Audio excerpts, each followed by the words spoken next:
Imagine walking home. Suddenly, it starts to rain.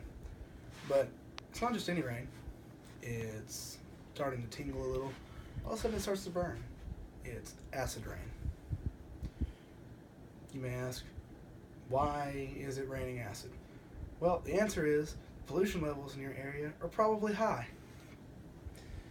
Another example for pollution would be a creek next to your house. Say it's a beautiful creek. There's always lots of animals, lots of fish, other things. And then one day, you come out and the creek's brown. All the fish have died, and the animals no longer come to it. And when you look out on it, you see all sorts of plastic bottles and other items, plastic bags, and you wonder, what's causing this? Pollution is what is causing this. Question yourself, why should I worry about it now?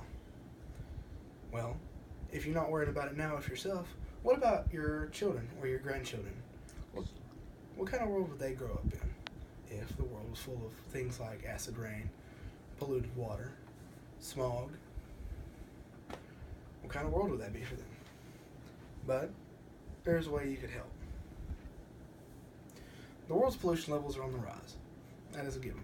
The more people there are, naturally, there comes the more pollutions that come from it. According to National Geographic, in the last 150 years alone, the world has pumped more than double the amount of carbon dioxide that has been generated in the last 100 to 1,000 years ago. This is a significant number in the fact that carbon dioxide breaks down the ozone layer of the atmosphere. This causes sunlight to be able to reach the earth more directly, thus heating the earth.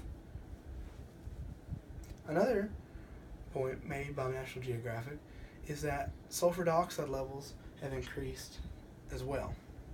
Sulfur dioxide, when hit with sunlight, reflects it very brightly.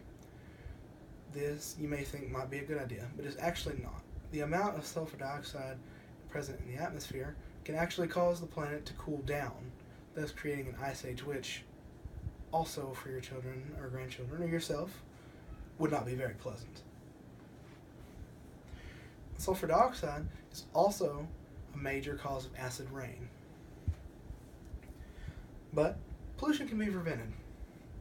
There are a number of different ways you can do this. The first is one of the most obvious, recycling.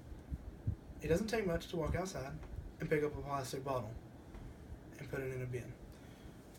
By doing this, you're not only helping to save and reuse that bottle, you prevent that bottle from having to be burned into the atmosphere, thus creating carbon dioxide, or pushed down into a land waste field, which would eventually become overrun and have to be expanded over and over and over again until ultimately there's no more space left for the trash to go.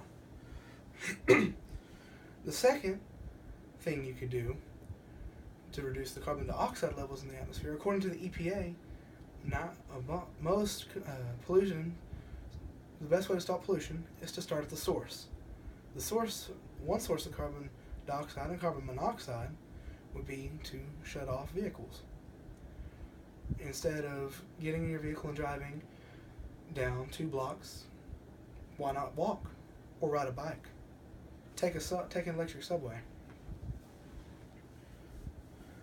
My point is, in order to protect the world we have today, and to keep the many beautiful sights and places it has, we have to be diligent in our ability to save the environment and protect it. You don't have to volunteer your time every day.